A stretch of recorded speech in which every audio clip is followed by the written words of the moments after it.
Have you heard the strange tales of the Whistler?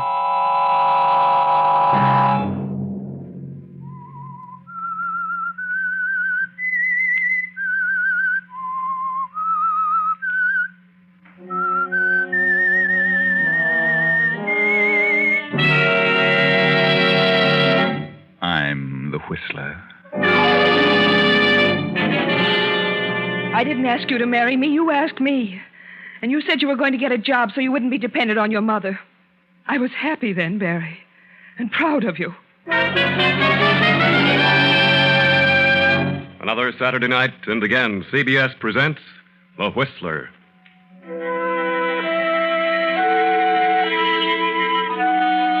I, the Whistler, know many things, for I walk by night. I know many strange tales, many secrets hidden in the hearts of men and women who have stepped into the shadows. And so I tell you tonight the weird story of the man who waited. A huge estate spreads out before you, the ancestral home of the Bartletts, set amid the peaceful New England countryside. The war has not yet come. It is 1937. The estate is ruled by Lydia Bartlett, a cold, cantankerous woman ill with heart trouble. Into this unhappy setting has come young Genevieve Garrison to act as secretary companion to bedridden old Lydia Bartlett. Lydia has but one child, a son, Barry, recently returned from a tour of Europe. The handsome young Barry is immediately attracted to lovely Genevieve, and after a month has passed... Genevieve, where are you? I'm up here, Barry. Oh, I've been looking all over for you. So this is your hiding place. No one ever comes up here, except the birds. It's mighty windy up here in the tower. I love it. It sings to me. Yeah? You're a strange girl. You know, I think you're part of this wilderness. Some wild thing that shows itself for an instant and then disappears. That's your charm for me, Genevieve. That unattainable wildness that lures me. Please, Barry. Oh, I know Mother'd have a fit if she knew I were in love with you. Then you must be sensible, Barry. After all, she controls the estate. And you'd have nothing if you were to make her angry. Your eyes are almost black when I see them so close. Are you frightened, Genevieve? No. That is... Your heart's beating so fast. I know. Let me go, Barry. Are you frightened? Or is it that... Yes, I am frightened. Will you marry me, darling? Barry. I mean, would you marry me if I were able? Yes, Barry, yes. You know that. I'll have to find some sort of a job if we marry. Mother would cut me off in a minute. You know how she feels about marriage. Yes. We'd best forget about it, Barry. I wouldn't want to cause any trouble between you and your mother. You better go now. Oh, you're too lovely for words, Genevieve. Barry. I love you, darling.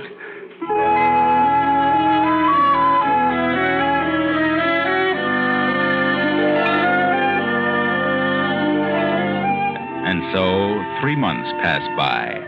Then one day, Genevieve steps into Lydia Bartlett's bedroom. Did you call me, Mrs. Bartlett? I certainly did. Where have you been? Put the pillow behind my back and lift my head a little more. There. Is that better now? Yes, it'll do. I want to talk to you. What about? About Annie, the maid. Oh. Has that young stable boy been visiting Annie again? Well, I think she sees him on her days off. Well, I want it understood once and for all that I'll not tolerate any such nonsense under my roof. It must stop. But I think Annie would leave if you forbid her to see the boy. She's really very much in love with him. Love, bosh. Silly nonsense. Mrs. Bartlett, you loved your husband, didn't you? My marriage was arranged by my parents. It only lasted a short while because he died. But it was a nightmare while it did last. Love, there's no such thing. I'm sorry I mentioned it. And there's something else I want to talk to you about. Yes? What is it? What's wrong with you lately? You don't look well. You better see Dr. Ansted. I have seen him. And what did he say? Nothing serious. It's, well, a slight heart murmur.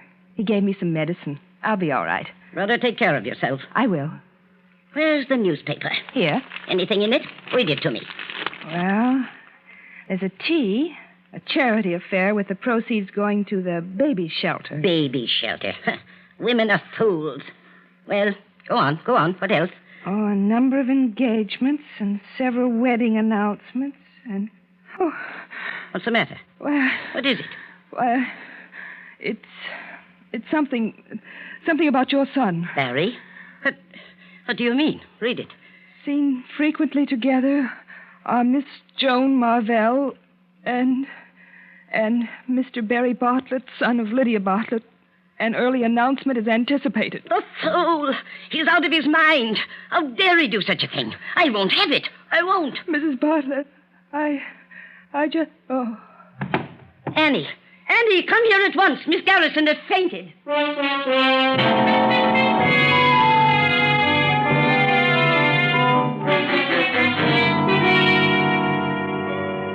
How are you feeling, Genevieve? Mother said you'd been ill, that you had some sort of an attack. It wasn't anything. I had rather a shock. My heart isn't too good. I was reading the paper to your mother, and I noticed your name coupled with that of a Miss Marvell. Oh. It was silly of me to give way because I know it can't mean anything now. Genevieve, I think I'd better come right out with it. You mean it's true? Oh, Barry, how could you? I've been trying to get up here to discuss it with you. You know that such an arrangement as ours is no good. Why, if Mother ever found out we were married, we'd be sunk. It's very unfair. It's just as unfair to me. I didn't ask you to marry me. I was content the way things were. But when you asked me to be your wife, you said you were going to get a job so you wouldn't be dependent on your mother. I was so happy and so proud of you. Well, I tried to get a job, but it's terribly awkward trying to find something to do when you're not accustomed to it. And you can't ask a man of my position to go out and become a garage mechanic or something like that. There's nothing dishonorable in becoming a garage mechanic. Oh, don't talk nonsense. Naturally, I can't tell my friends my reason that I'm married. Naturally. I met Joan some time ago. I was up at King's College with her brother Ned. She's grown up to be most attractive. More attractive than I am, of course. I didn't say that. It would be a very suitable marriage. The Marvells have pots of money, and the old man would give me a place in his business. Oh, naturally, I'd plan to take care of you, make you a suitable allowance, and that sort of thing, if you'll divorce me. As a matter of fact, Joan knows all about you and has consented to marry me if I can get a divorce. She knows about your being married to me. But there's something else she can't know, Barry. Why, what are you talking about? I'm going to have a child. Your child. Child? Who knows about it? Dr. Ansteth. I went to see him, and he told me what was wrong with me. Well, Ansteth's a good sport. He won't talk. Anybody else? I've told no one else. But I think Annie suspects. Oh, I hope it doesn't get to Mother. But you can understand now why I can't divorce you. I can understand why you think so, but I still think it's a shame. Why do these things have to happen to me?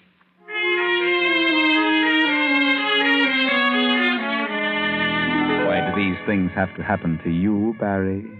But yours is no great tragedy, though you think yourself so ill-used.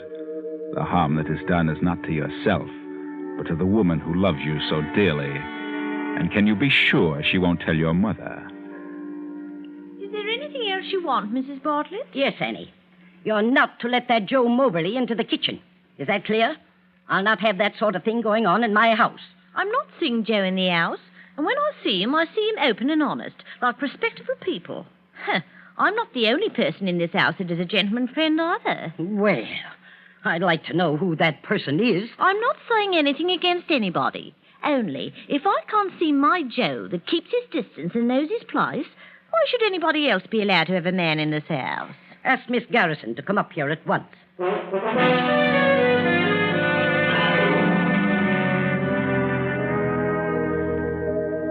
Annie said you wished to speak to me, Mrs. Bartlett. And so I do. I'll come right to the point. What's going on behind my back? Behind your back? I don't know what you mean. Oh, yes, you do. You lie very badly. Out with it.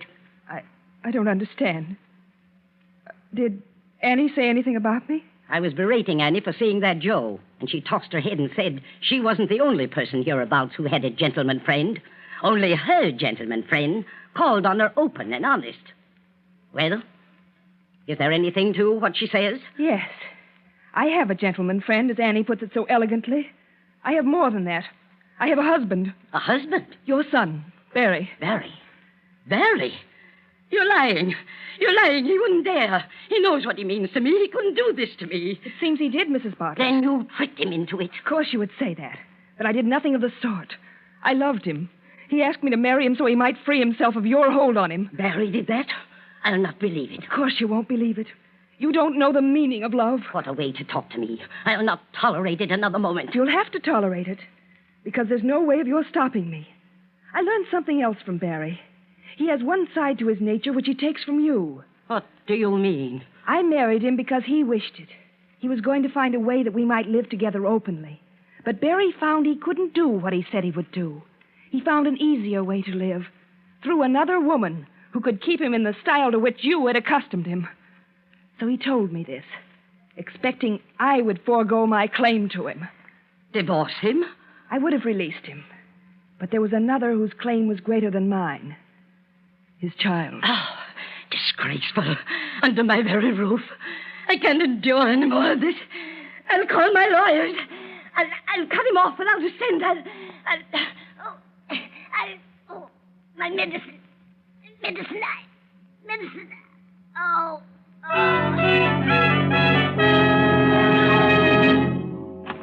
What's happened, Miss Garrison? Come in, Annie. Oh, it's the missus. It's another attack. I'll call Dr. Anseth.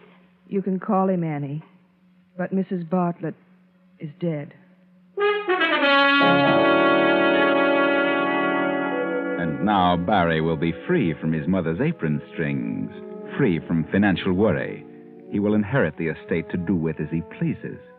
But still, he hasn't everything. Joan is forever on his mind.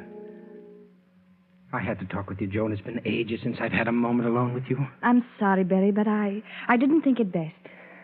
Oh, I've got to talk things over with you. When we planned to marry before, and you told me how you'd been tricked into marriage by that woman, I was willing to overlook it if you could get a divorce from her. Oh, that's the devil of it. She won't divorce me now. There's going to be a child. Oh. Where is she? In a nursing home. She's been ill ever since Mother died. For a while, they thought she might die, too, but she pulled out of it. Oh, I know she must have, led you on, but you're so attractive, and she must have been really fond of you. But I don't love her, dear. I love you. Can't you understand it? I can't give you up. I won't. Barry, darling, I love you, too, but this isn't a thing we can decide in a moment. You must be patient. Patient. You sit there close to me and you ask me to be patient. I will for a while. But only for a while. Genevieve, lying in her narrow bed in the nursing home, is trying to be patient, too, trying to forget the pain which racks her to the core, trying to keep from calling for the husband who isn't there. She had hoped that the birth of their son would bring him back to her. Then, one evening, the door opened. Is that you, nurse? No. It's Barry. They said I might see you now. Barry. Oh, why haven't you come before? I've wanted you so. There, now. Don't go on like that. I've had quite a lot of business connected with the estate, which took me away for a bit. They sent me a wire about the baby, and I came as quickly as I could. Have you seen him? Yes, rum little Dickens. Babies all look alike. Well, you'll be as fit as a fiddle before long, and after you get out of here, there's some things that must be straightened out. What things straightened out? I don't understand. Oh, things. I'll see about a house for you and the baby, and... For me and the baby? What about you? Aren't you going to live with us, Barry? No, you see, I... Barry, that girl. Are you still in love with her? Well, yes, I am. I thought when the baby came it would be different. I see it's not. Well, it's... Let me tell you something. Sit down. You'll have to keep her waiting a while longer. They thought I didn't hear them because I was being put under the anesthetic. But I wasn't quite out. The doctor said she may last for years, but I lay you 10 to 1 she's dead in 3 months. Oh, come now. You may have imagined it. I didn't imagine it. You know what that means to me.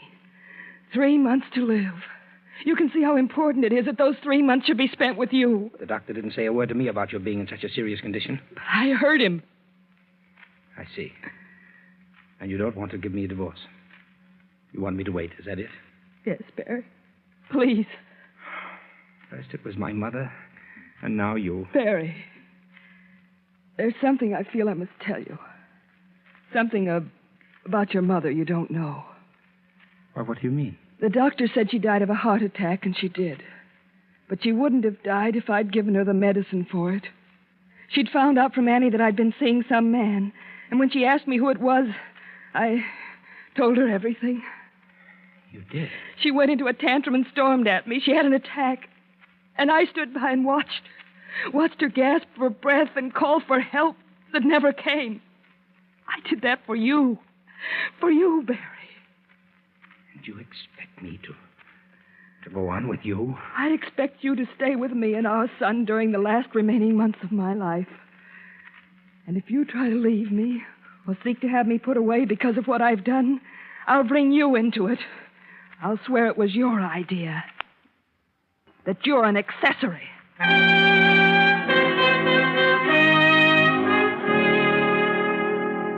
The months go by.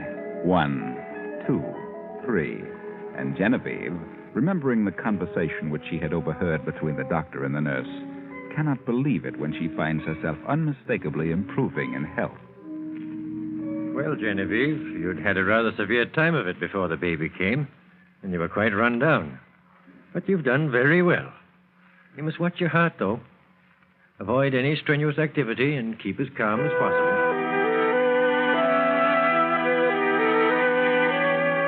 Barry has sullenly accepted the conditions which have been forced on him, but the knowledge that Genevieve was responsible for his mother's death, as well as for his enforced separation from the girl he loves, makes him sullen and bitter.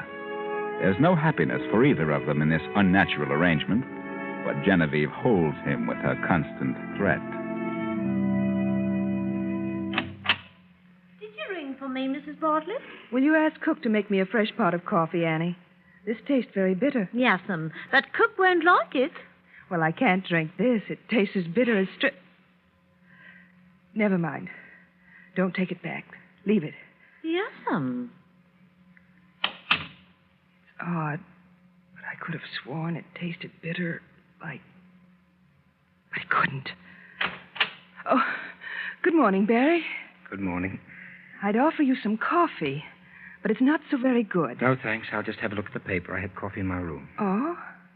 Since when do you do that? What? Since when do I do what? Have coffee in your room? I did this morning. Was it this same pot? Well, it might have been. I don't know. I never noticed. Why? Did you notice it was quite bitter? I can't say that I did. Might have been standing too long. The cook should have sent you some fresh coffee. Get after her about it. Yes. It might have been standing too long. It might have been standing too long, but you don't think so, do you, Genevieve? Not when you know how your husband bitterly resents his enforced stay at your side, how he wishes the doctor's prognosis of your case had been fulfilled. If only there was some way to break up this infatuation with Joan before it's too late. Why not call Joan? Talk to her yourself. Miss Joan Marvell, ma'am. How do you do, Miss Marvell? Come in, please. Thank you. That will be all, Annie. I suppose you're wondering why I sent for you. Yes, I was a bit surprised, to say the least. I want to talk to you about Barry. Barry's my husband. We have a child, as you know. This is his home, and I've done everything possible to keep him here where he belongs. But so long as you continue to see him, it will be more difficult for him to make a decision. What makes you think I've been seeing him? I can tell by the way he acts. He thinks he's in love with you. And he will continue to think so until you make a definite break. Well, Mrs. Bartlett, I've not been seeing Barry. He's tried to reach me many times, but I've purposely avoided him. Are you sure? Yes, because I'm going to be married to someone else. So you have nothing further to worry about. Does Barry know this? No. Then why haven't you told him? I intend to tell him today. I wish you would. He's been acting strangely of late, and I'd feel ever so much easier about things if you let him know the truth. I understand, Mrs. Bartlett. I hope you'll be very happy, Miss Marvell. And I do thank you for coming. So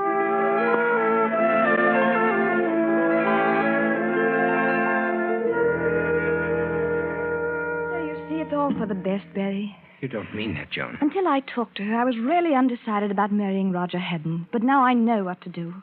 She's a lovely woman, Barry. The most tragic eyes I've ever seen in my life. You must go back to her. She wants you, needs you. You must forget about me. So she sent for you, did she? Yes. She thought she was being clever. Oh, why doesn't she give up? She knows how I feel. I do wish you hadn't gone to her. I'm glad I did. I know now what to do.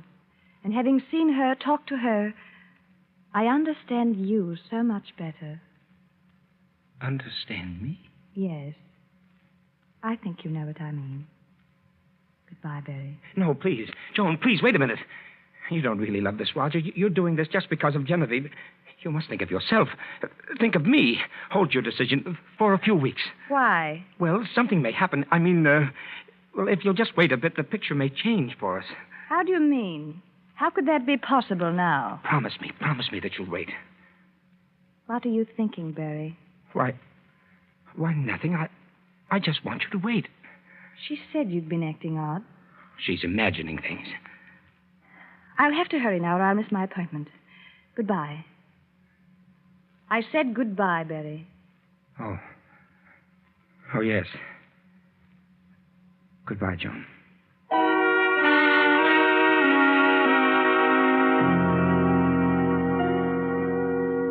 Now it is late the same night. Genevieve lies wakefully in her bed. A car draws up outside. The front door opens and closes. Genevieve sits up. Someone is coming up the stairs. They pause before the door. Who is it? May I come in? Yes, Barry. Hello, Genevieve. Oh, Barry. I'm sorry to disturb you at this time of night. How do you feel? Why, I feel much better, Barry. Well, Joan told me that she'd talked to you this afternoon. Yes, Barry. We're all washed up, you know. She asked me to come back to you. Oh, Barry. If you only would. There's a lot of unpleasant memories between us. I try to make you forget them, Barry. I had decided to go to California. Oh, Barry, please don't. Stay with me. I need you, darling. Please don't go. All right, Genevieve. If that's the way you want it. Barry, you don't know what this means to me. We'll really be together again. You and the baby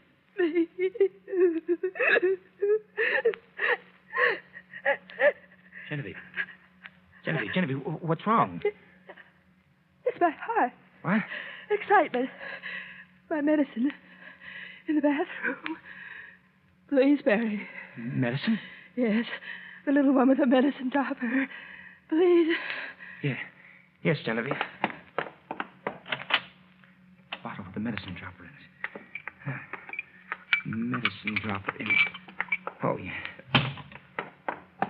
I have it. How much do you take? 5 drops. 1, 2, 3, 4, 5. There you are. Thank you, Barry. Oh, you'll be all right now, Genevieve. You'll be all right in a few moments. I'll stay in the other room tonight. Barry. What is it? That bottle. That isn't my medicine. What? No. Look. Look at the label. That's your mother's medicine. Mother's? Oh, good Lord, it is. It's wrong for me. That medicine is a heart depressant. Barry. Barry. What have you done? I can't breathe. Can't. Genevieve. Genevieve!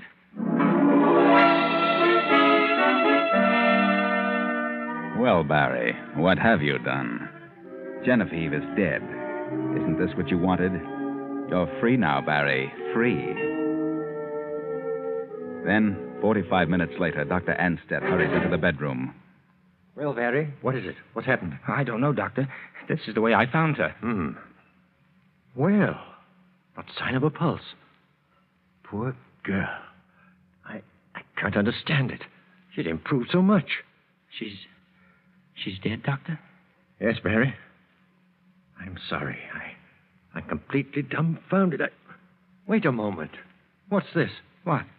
What on earth? Why, she's taken some of this medicine. Good heavens, yes, I can smell it in the glass. Well, what's wrong, sir? This isn't her medicine. I prescribed this for your mother. My mother? Genevieve's heart needed a stimulant. This induces the opposite reaction. Oh, she took this by mistake. By mistake? But how on earth could... Well, there's nothing we can do for her now. What time did you say you came into the room, Barry? Why, well, just a few moments before I called you. Well, that would be 12 minutes ago. Yes, that's right. I see. She was gasping for breath. She tried to say something, but I couldn't make out what it was. I called you immediately. Uh-huh. Well, I'll call the undertakers. I'll use the phone in the hall. The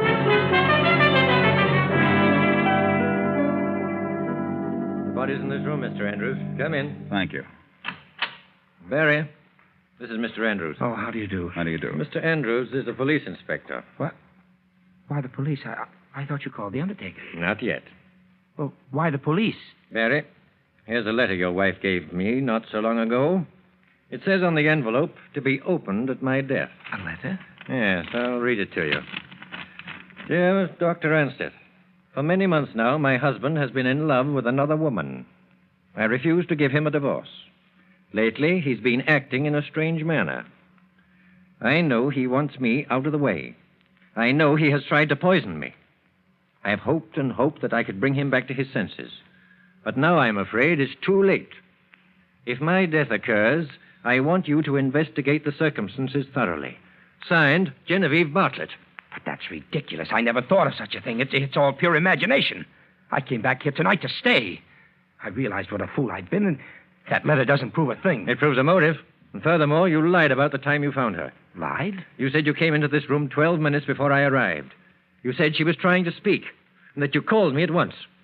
12 minutes elapsed from the time you found her till I came. Yes, that's what I said. But she had been dead almost an hour when I saw her. What? You waited, Barry. Waited till you were sure she was dead. Then you called me. No. Wait a minute, Doctor. I can explain. You can explain down at headquarters. Come on.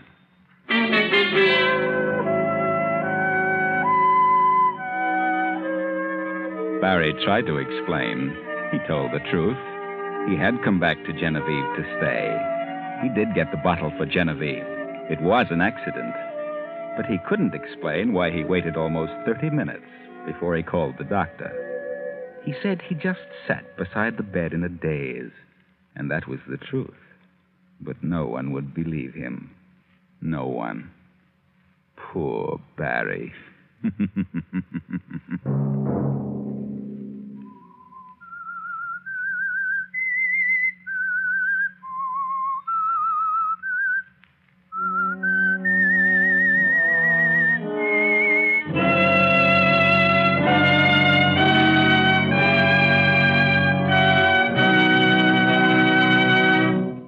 CBS has presented The Whistler.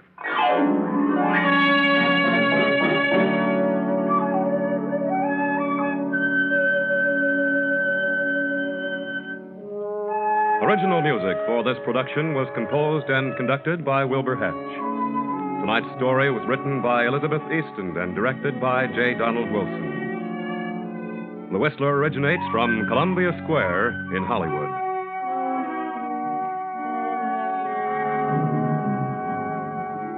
Next week, same time. I, the Whistler, will return to tell you another unusual tale. Good night.